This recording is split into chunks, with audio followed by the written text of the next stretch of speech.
आदाब, नमस्ते, सत श्री अकाल। मैं गुलशन अंसारी और इस वक्त मैं मौजूद हूँ नरेला विधानसभा के वार्ड नंबर 2 बाकनेर में, जहां पर भारतीय जनता पार्टी के प्रत्याशी विनोद भारद्वाज जी जो है जन समर्थन हासिल करने के लिए डोर टू डोर कैंपिंग कर रहे हैं, लोगों से जनसंवाद कर रहे हैं, उनकी परेशानियों को जानते हैं क्या कुछ आश्वासन दिया जा रहा है और क्या लग रहा है। आप बाकनेर वार्ड में आज पदयात्रा कर रहे हैं, किस तरह का रिस्पॉन्स मिल रहा है?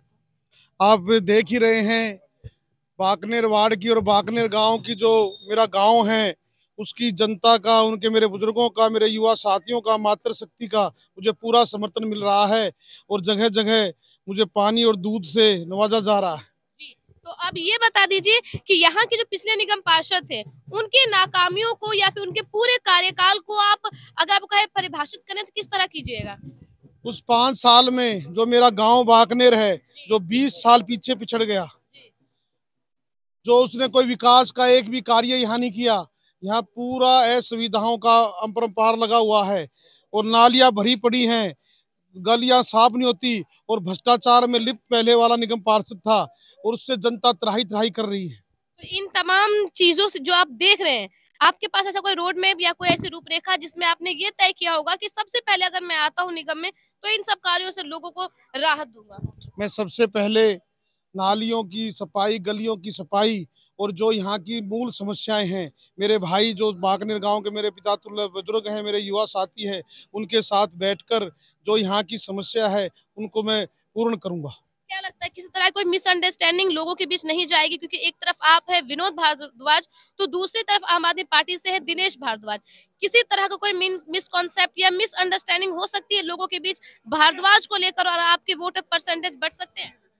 हमारे वोट परसेंटेज बचेंगे। मेरे समाज का, मेरे पूरे वार्ड का 36 बिरादरियों को मुझे समर्थन आप देख रहे हैं और हमारा तो जो कमल का फूल है उस पर नरेंद्र मोदी जी का चेहरा दिखता है, इसलिए वहाँ कहीं भी कोई दिक्कत नहीं आने तो वाली। क्या लगता है निगम चुनाव में नरेंद्र मोदी की आप बात करें, निगम चुनाव में राष्ट्रीय मुद्दे और नरेंद्र मोदी का जो फेस का क्रेज है, हम कह सकते हैं नरेंद्र मोदी की जो लहर है वो एक बार फिर कारगर होगी? नरेंद्र मोदी, यशस्वी प्रधानमंत्री नरेंद्र मोदी जी की लहर तो पहले भी थी और अब भी और आगे भी रहेगी। तो निगम चुनाव में उनका दम दिखेगा? उनका दम दिख रहा है। जी। तो दिल्ली में जो जो दावे आम आदमी पार्टी कर रहे हैं कि इस बार 230 के पार, क्या लगता है 230 के पार या फिर और नीचे, जिस तरह पहले उनको रुझान मिला था उससे भी कम? वो तो 7 तारीख को दिल्ली की जनता जी। और दिल्ली का जनमानस उनको बताएगा कि दिल्ली की जनता ने उनको नकार दिया है। एक झूठा और फरेबी मुख्यमंत्री जो झूठ के अलावा कोई चीज ही नहीं बोलता है।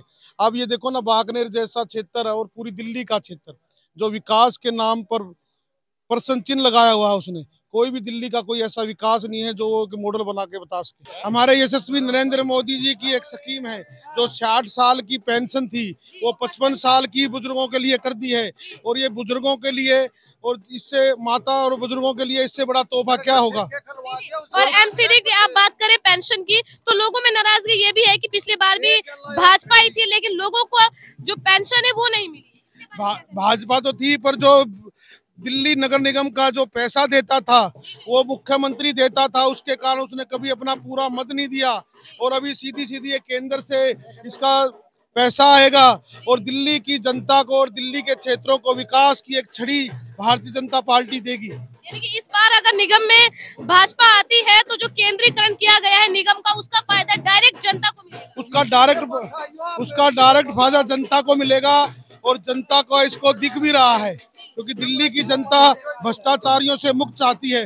उसका एक मंत्री दिल्ली की तिहाड़ जेल में मसाज कराता है सत्येंद्र, और टिकटों के वितरण में जो आपने भ्रष्टाचार देखा है वो सबके सामने है, उनके टिकट तो बिक रहे हैं। तो ये थे भाजपा प्रत्याशी विनोद भारद्वाज जी, जो जहां आम आदमी पार्टी की नाकामियों को दर्शा रहे हैं, वहां यह भी बता रहे हैं कि जिस तरह से केंद्र सरकार ने एमसीडी का केंद्रीकरण किया है उसका फायदा लोगों को और आम जनता को मिलेगा।